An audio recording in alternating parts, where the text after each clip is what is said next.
So, it's a bit of a windy day here at the old power station. Everything all flapping about in the breeze there, and all the dust and all the stuff flying around here. Oh, look at that. Now, interestingly, because of the recession and the very high price of coal, cool, look at that. Because of the recession and the very high price of coal, the power station hasn't run since February. It's now July, and after a nice summer, we have the storm. And I'm filming this from inside the car because if I had the camera outside exposed to the wind flow, all you would hear is now, something else very interesting is that having not run for months and months and months and months because of the recession and because of the cheap gas from Europe, it turns out that we're actually maybe coming on Monday. The powers that be have decided to run the station. They've decided to make it available and get it all warmed up. And one of the reasons why is that there's been a surge in demand for the price of electricity. A surge in demand that always happens in windy weather, especially in winter.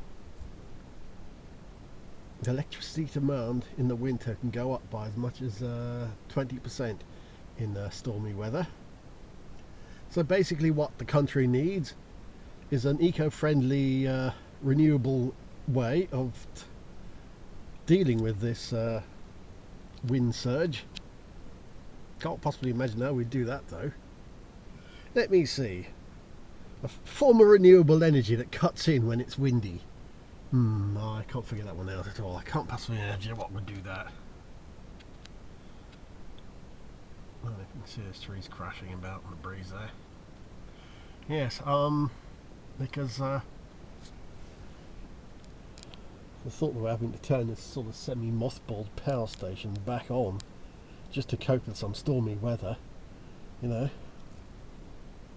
If we weren't so pathetic about planning on wind farms, we wouldn't be having to do this, because we would have the ready means of converting energy into wind energy into electricity, and therefore we wouldn't have that storm-induced grid surge, because we'd already have a ready-made solution to the problem. But alas, it's not going to be, so we have to run the power station.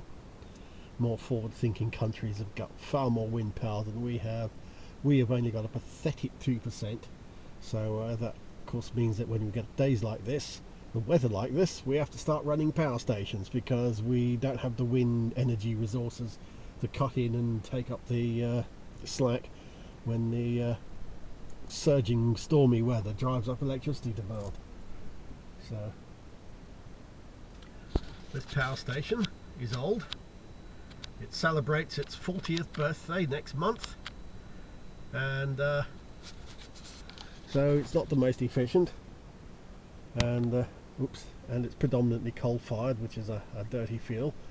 Now, I don't think we should close it. I do think we should keep it in reserve for when the wind isn't blowing and when the sun isn't sunning and when all the atomic reactors are breaking down, as they seem to always do. But nonetheless, it's a shame to have to run it just because of our stupidity regarding wind turbines and planning issues. We shouldn't be at 2% wind power. We're the windiest country in Europe. We should be at 20% wind power, maybe even 30 or 40% wind power. Wind can't do it all, not by any means, but up to 20% it can sure do a hell of a lot. And it would save the nonsense we find ourselves in, where we're having to fire up this ancient power station just to deal with what effectively amounts to the wind. That really doesn't make a lot of sense, doesn't it? Oops, sorry. I'll just film that grass thrashing about back there.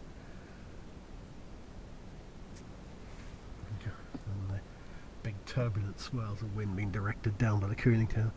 Anyway, end of rant. And here we are, actually surrounded by a power station. You see, there it is over there. There's the main power station. We're between it and one set of the cooling towers. There's a cooling tower right there, and there's the other one there, and there's another one there, and then half a mile away on the other side of the site there's three more. So,